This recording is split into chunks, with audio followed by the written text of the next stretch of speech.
കർത്താവ് തിരഞ്ഞെടുക്കുന്ന മണവാട്ടിയെക്കുറിച്ച് കർത്താവ് പറയുന്നതാണ് ഏഷ്യ 54. കർത്താവ് തിരഞ്ഞെടുത്ത മണവാട്ടിയോട് കർത്താവ് പറയുന്നു, ഭയപ്പെടേണ്ട, നീ ലജ്ജിതയാവുകയില്ല. നമ്മൾ കർത്താവിനെ രക്ഷകനായി കരുതുമ്പോൾ ആണായാലും പെണ്ണായാലും കർത്താവിൻ്റെ മണവാട്ടിയായി തീരുകയാണ്. കർത്താവിൻ്റെ മണവാട്ടി സഭയിൽപ്പെട്ടവരാണ് ആണായാലും പെണ്ണായാലും. അവരോട് ദൈവം അരുളി ചെയ്യുന്ന വാഗ്ദാനമാണ്, നിങ്ങൾക്ക് ഇന്ന് പ്രണയലേഖനവും നിങ്ങൾക്കുള്ള വാഗ്ദാനവുമാണത്. ദൈവം അവിടെ അരുളി ചെയ്യുന്നു, ഭയപ്പെടേണ്ട, നീ ലജ്ജിതയാവുകയില്ല, നീ അപമാനിതയാവുകയുമില്ല. നിൻ്റെ യൗവനത്തിൽ അപകീർത്തി നീ വിസ്മരിക്കും, വൈധവ്യത്തിൽ നിന്ദനം നീ ഓർക്കുകയുമില്ല. നിൻ്റെ സൃഷ്ടാവാണ് നിൻ്റെ ഭർത്താവ്. കർത്താവ് നിൻ്റെ ഭർത്താവായി വരുമ്പോൾ നീ മണവാട്ടി എന്നോണം കർത്താവ് നിന്നെ തൊടുമ്പോൾ നിന്നിൽ ഒരു അശുദ്ധിയുടെ ഒരു ഛായ പോലും കാണാത്ത വിധം ദൈവം നിന്നെ പരിഗ്രഹിക്കുമ്പോൾ, ദൈവം നിന്നിൽ ആവസിക്കുമ്പോൾ ദൈവം പറയുകയാണ്, നിൻ്റെ അശുദ്ധി ദൈവം ഇനി ഓർക്കുകയില്ല. കാരണം നിൻ്റെ സൃഷ്ടാവാണ് നിൻ്റെ ഭർത്താവ്, നിൻ്റെ കർത്താവ്. നീ നിൻ്റെ യൗവനത്തിലെ പാപം നീ ഓർക്കുകയില്ല. ദൈവത്തിൻ്റെ വാഗ്ദാനമാണത്. കാരണം ഇന്ന് ഞാൻ നിൻ്റെ കൂടെയുണ്ട് എന്നാണ് ദൈവം അരുളി ചെയ്യുന്നത്. സൈന്യങ്ങളുടെ കർത്താവ് എന്നാണ് അവിടുത്തെ നാമം. ഇസ്രായേലിൻ്റെ പരിശുദ്ധനാണ് നിൻ്റെ വിമോചകൻ. ഭൂമി മുഴുവൻ്റെയും ദൈവം എന്ന് അവിടുന്ന് വിളിക്കപ്പെടുന്നു. പരിത്യക്തിയായ യൗവനത്തിൽ തന്നെ ഉപേക്ഷിക്കപ്പെട്ട ഭാര്യയെപ്പോലെ സന്തപ്ത ഹൃദയയായ നിന്നെ കർത്താവ് തിരിച്ചു വിളിക്കുന്നു എന്ന് ദൈവം അരുളി ചെയ്യുന്നു. നിമിഷ നേരത്തേക്ക് ഞാൻ നിന്നെ ഉപേക്ഷിച്ചു, മഹാകരുണയോടെ ഞാൻ നിന്നെ തിരിച്ചു വിളിക്കും. കോപാധിക്യത്താൽ ക്ഷണനേരത്തേക്ക് ഞാൻ എൻ്റെ മുഖം നിന്നിൽ നിന്ന് മറച്ചു വെച്ചു. എന്നാൽ അനന്തമായ സ്നേഹത്തോടെ നിന്നോട് ഞാൻ കരുണ കാണിക്കും എന്ന് നിൻ്റെ വിമോചകനായ കർത്താവ് അരുളി ചെയ്യുന്നു. നോഹയുടെ കാലത്തെ പോലെയാണ് ഇത് എനിക്ക്. അവൻ്റെ കാലത്തെന്നതുപോലെ ജലം ഭൂമിയെ മൂടുകയില്ലെന്ന് ഞാൻ ശബ്ദം ചെയ്തിട്ടുണ്ട്. ഇനി ദൈവം ശബ്ദം ചെയ്തത് ആരോടാണ്? നോഹയോടാണ് ശബ്ദം ചെയ്യുന്നതെങ്കിലും ദൈവം പറയുകയാണ്, എൻ്റെ മണവാട്ടി സഭയോടാണ് ഞാൻ ശബ്ദം ചെയ്തതെല്ലാം. ദൈവത്താൽ തിരഞ്ഞെടുക്കപ്പെട്ട അബ്രഹാമിൻ്റെ സന്തതിയും എന്നാൽ ദൈവത്തിൻ്റെ പുത്രനുമായ യേശു ക്രിസ്തുവിൽ തിരഞ്ഞെടുക്കപ്പെട്ട മണവാട്ടി സഭയോടാണ് ദൈവം അരുളി ചെയ്യുന്നത്. ജലം ഭൂമിയെ മൂടുകയില്ലെന്ന് അരുളി ചെയ്തത് ഈ സഭയുടെ മുകളിൽ ദൈവം തിരഞ്ഞെടുക്കപ്പെട്ടവരെ, നിങ്ങൾ ഉൾപ്പെടുന്ന, നിങ്ങൾ തിരഞ്ഞെടുക്കുന്ന ദൈവം പറയുകയാണ്, നിന്നെ ജലം മൂടുകയില്ല. അതുപോലെ നിന്നോട് ഒരിക്കലും കോപിക്കുകയോ നിന്നെ ശാസിക്കുകയോ ചെയ്യുകയില്ലെന്ന് ഞാൻ ശബ്ദം ചെയ്തിരിക്കുന്നു. നിന്നോട് ഞാൻ കോപിക്കുകയില്ല. നീ തെറ്റ് ചെയ്തെങ്കിലും നിന്നോട് കോപിക്കുകയില്ലെന്നൊരു ദൈവം നിന്നോട് അരുളി ചെയ്തിട്ടുണ്ടെങ്കിൽ ദൈവം അത് നിറവേറ്റുകയും ചെയ്യും.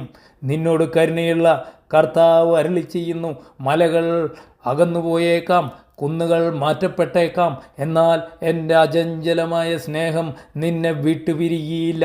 എൻ്റെ സമാധാന ഉടമ്പടിക്ക് മാറ്റം വരികയുമില്ല. ദൈവം ആണയിട്ട് പറയുന്നതാണ്. ദൈവം ദൈവത്തെ കൊണ്ട് തന്നെ ആണയിട്ട് പറയുന്നതാണ്, എൻ്റെ ഉടമ്പടി, സമാധാന ഉടമ്പടി മാറ്റപ്പെടുകയില്ല.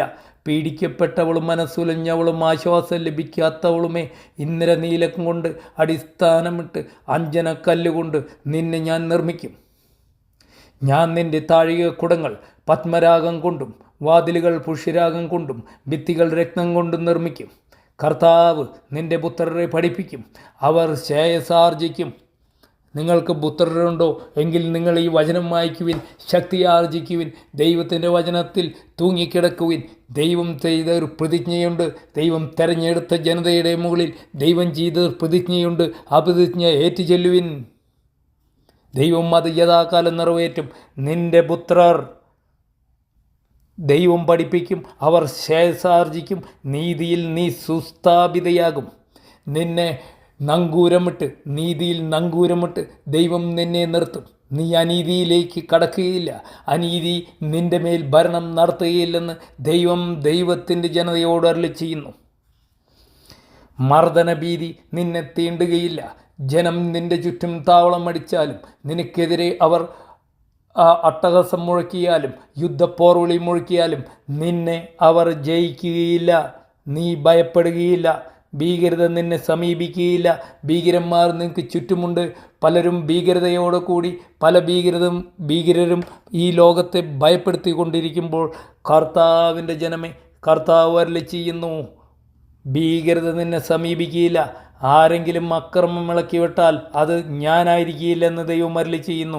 നിന്നോട് കലഹിക്കുന്നവൻ, anybody come and fight with you or anybody try to threaten you, നിന്നാരെങ്കിലും ഭീഷണിപ്പെടുത്തിയാൽ നിന്നോട് കലഹിക്കുന്നവൻ നീ മൂലം നിബദിക്കുമെന്ന് കർത്താവ് അരുളി ചെയ്യുന്നു. കാരണം കർത്താവിൻ്റെ കരം നിൻ്റെ മേലുള്ളതിനാൽ നീ മൂലം ശത്രുക്കൾ നിൻ്റെ നിബദിക്കും. ദൈവത്തിൻ്റെ വാഗ്ദാനമാണ്. സ്വന്തം മണവാട്ടിയോടുള്ള പ്രണയലേഖനമാണ് ദൈവത്തിൻ്റെ. തീക്കനലിലൂതി ആയുധം നിർമ്മിക്കുന്ന ഇരുമ്പ് പണിക്കാരനെ സൃഷ്ടിച്ചത് ഞാനാണ്. കർത്താവ് അരുളി ചെയ്യുന്നു, നിന്നെ ഉപദ്രവിക്കുവാൻ ഉണ്ടാക്കിയ ഒരായുധവും ഫലപ്രദമാവുകയില്ല. ലോകത്ത് ഇന്ന് സൂപ്പർസോണിക് മിസൈലുകൾ തൊട്ട് പല ജാതി മിസൈലുകൾ കത്തിച്ചു വിട്ടേക്കാം. പക്ഷേ നിന്നെ കർത്താവിൻ്റെ ജനമേ, എൻ്റെ വചനം വസിക്കുന്ന ജനമേ, നിന്നെ തകർക്കാനുണ്ടാക്കിയ ഒരായുധവും ഒരു പദ്ധതിയും ഒരു പ്ലാനും വിജയിക്കില്ല. നിനക്കെതിരെ വിധി പ്രസ്താവിക്കുന്ന സകലവരെയും സകല നാവുകളെയും നീ ഖണ്ഡിക്കും. കർത്താവിൻ്റെ ദാസരുടെ പൈതൃക്കവും എൻ്റെ നീതി നടത്തലുമാണ് അത് എന്ന് ദൈവം പറയുന്നു. ഒരു ഭരണാധികാരി പറയുന്നു, എൻ്റെ ഭരണം ഇങ്ങനെയായിരിക്കും. നീതിയോടുകൂടെ ദൈവം പ്രഖ്യാപിക്കുന്നു, നിന്നെ തൊടുകയില്ല, ഒരു മർദ്ദകൻ നിന്നെ ഭീഷണിപ്പെടുത്തുകയില്ല. നീ മൂലം നിബദിക്കും, അവരെല്ലാം നീ മൂലം നിബദിക്കും.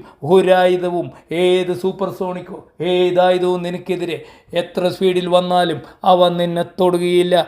കാരണം ഇത് അബ്രാഹാമിൻ്റെ ദൈവവും ഇസ്ഹാക്കിൻ്റെ ദൈവവും യാക്കോബിൻ്റെ ദൈവവും അരുളി ചെയ്യുന്നു. സിയോനേ, നിന്റെ ന്യായം പ്രഭാതം പോലെയും ജെറുസലേമിൻ്റെ രക്ഷ ജ്വലിക്കുന്നത് പോലെയും പന്തം പോലെയും പ്രകാശിക്കുന്നത് വരെ നിന്നെ പ്രതി ഞാൻ നിഷ്ക്രിയനായിരിക്കില്ല. നിനക്ക് ചുറ്റും മതിലിൽ ഞാൻ കാവൽക്കാരെ നിർത്തിയിരിക്കുന്നു. ദൈവം അരുളി ചെയ്യുന്നു, ദൈവത്തിൻ്റെ പാത്രവാഹകരെ നിങ്ങൾ കരുതുവിൻ. എൻ്റെ ദൈവത്തിൻ്റെ വചനം എന്നിൽ ശക്തീകരിക്കുമ്പോൾ ഞാൻ നിശബ്ദനായിരിക്കണം. ഞാൻ എൻ്റെ ദൈവത്തിൻ്റെ വചനം പ്രഘോഷിക്കട്ടെ, ഞാൻ അതിൽ ആനന്ദം കണ്ടെത്തട്ടെ. ആമേൻ.